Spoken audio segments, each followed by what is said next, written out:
Պարոն նախագահ, պարոն Մարուքյանը ընդդիմադիր դաշտին համախմբան կոչ է անում, իր ձևակերպումն է Էդմոն Մարուքյանը համախմբան կոչ է անում ընդդիմադիր դաշտին, իր ձևակերպումն է Նիկոլ Փաշինյանին թոշակի ուղարկելու համար, հանրապետականը այս մասով որոշում ունի։ Ես անկեղծ ասած տեղյակ չեմ ձեր ասած հայտարարությանը, ես տեղյակ եմ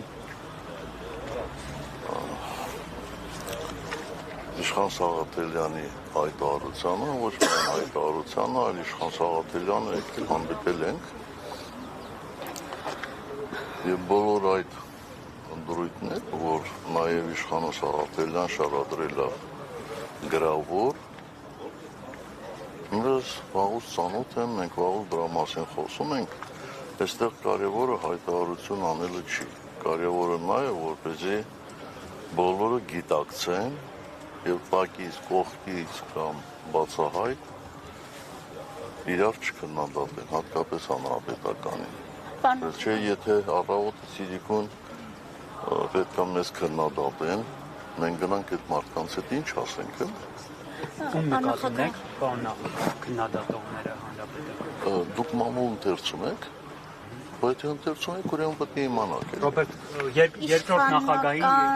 Civic-ում կայքը քիչ առաջ հրապարակում է կատարել այն մասին, որ ազգային անվտանգության ծառայությունը գրավոր հարցման մի պատասխան դուք կարող եք ծանոթանալ, որպեսզի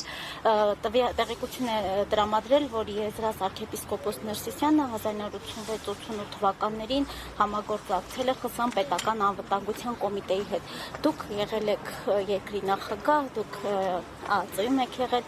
այսպիսի տվյալներ ունեք, ունեցել եք արդյոք եւ սրանք արդյոք գաղտնազերծման ենթակա տվյալներ են։ Ես այդպիսի տվյալներ չունեմ, այդպիսի ինֆորմացիայի չեմ ծանոթացել ոչ ազգային անվտանգության ծառայության ղեկավարի այդ ժամանակ, ոչ նախագահի այդ ժամանակ եւ ընդհանրապես իմ նախկին ծառայեկիցները կարող են հավաստել, ես երբեք այդպիսի հարցերով չեմ հետաքրքրվել, թե ով է համագործակցում ազգային անվտանգության ծառայության հետ, առավել ևս ով է համագործակցել ԽՍՀՄ ՊԱԿ-ի հետ կամ այլ հատուկ ծառայությունների հետ, ու ես դրա իմաստը չեմ տեսնում։ Լավ, ենթադրենք, որևէ մեկը համագործակցել է ԽՍՀՄ հատուկ ծառայությունների հետ, բայց դրանք ովքեր դա որպես շատ մեծ բացասական բան են համարում, արդյոք գիտեն, թե որ ուղղությամբ է համագործակցել, իսկ եթե համագործակցել է կոնկրետ հետախուզության ուղղությամբ, ապա այդ մարդը, այդ երկրին, այդ ԽՍՀՄ-ին կամ որի կազմում նաև Հայաստանի Հանրապետությունը օգուտ է բերել, թե վնաս է բերել։ Այնպես որ ես կարծում եմ, այսպիսի տվյալներ հրապարակելուց առաջ անհրաժեշտ է հասարակությանը ծանոթացնել շատ մրգերանգների։ Եթե դա չի լինում, ուրեմն ինչ-որ այլ ոչ այնքան լեգիտիմ նպատակ է հետապնդում։ Եվ այս դեպքում ձեզ այդ ոչ լեգիտիմ նպատակը ամենայն Հայոց կաթողիկոսի նկատմամբ ճնշում գործադրելն է, թե այլ նպատակ։ Խոսքը վերաբերում է ամենայն Հայոց կաթողիկոսի եղբորը։ Այսինքն ինչ է, հիմա եղբոր համար պատասխանատու, հա։ Ախր այս դեպի ուր ենք մենք գլորվում, ես չեմ հասկանում։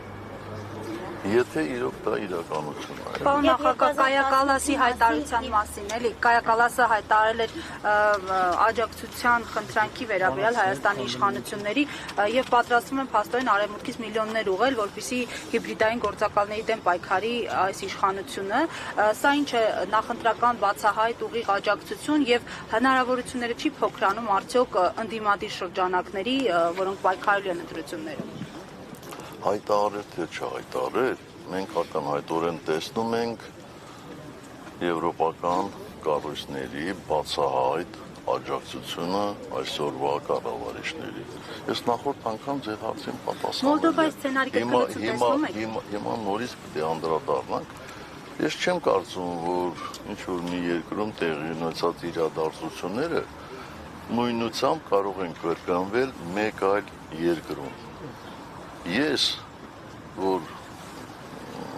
համեմատաբար միջին Հայաստանի Հանրապետության քաղաքացուց ավելի շատ եմ տիրապետում ինֆորմացիաների,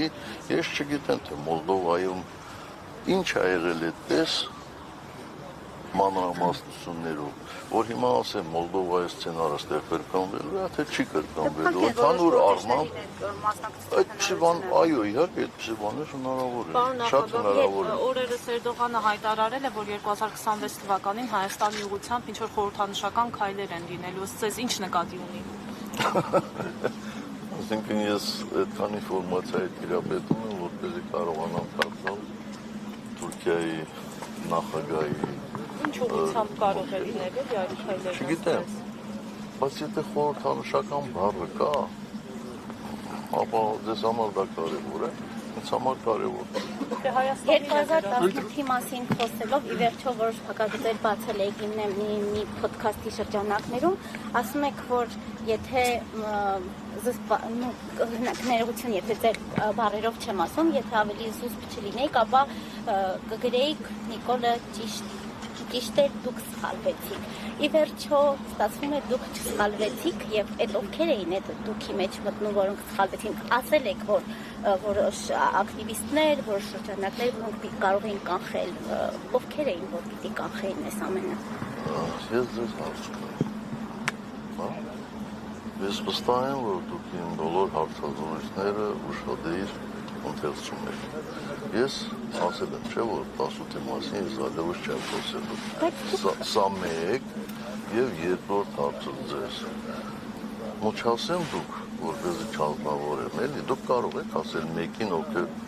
ընդհանրապես սխալներ չեն ունեցել, մեկին, մյուսին, երրորդին, չորրորդին, հինգերորդին, բոլորը սխալական են, ով որ սխալական չի, թող գա մեկ մեղադրի։ Ես ասում եմ, այդ դուքի մեջ ավելի Impeachment-ի գործընթացը, պարոն Սարգսյան, ովքեր էին այդ դուքի մեջ մտնում, եւ մի դիտարկում ելս, եթե կարելի է։ Մի 10 այստեղ հանդիպման ժամանակ հարցում եք, կարող է խոստանալ, որ մի անգամ Բայց էլ արդյոք չի, խոսելու։ որովհետեւ դուք հարցազրույց եք տվել Նարեկին ամենայն հարգանքով Նարեկի եւ Վազգենի նկատմամբ, բայց նրանք անձինք են, որոնք ակնհայտ համակրանք ունեն ձեր նկատմամբ, շատ լավ են տրամադրված։ Չունեմ, ես օբյեկտիվ եմ, ես առաջարկում եմ օբյեկտիվ լրագրողների հարցերին պատասխանել, չեմ իրականացնում։ Անպայման կպատասխանեմ։ Պարոն նախագահ, ընտրություններին մասնակցելու որոշում կայացվեց, երբեք որոշում հայտնել դրա Հենց մասին։ դուք առաջիններից մեկն եք։ Իսկ impeachment-ի գործընթացի մասին ինչ փուլում է այս պահին եւ ինչ ակնկալել։ Շարունակվում ենք, տեսնենք։ Որևէ Շատ պահի- մեծ բաներ չեմ կարող ասել, բայց մենք այդ ուղղությամբ մեր գործը շարունակում ենք։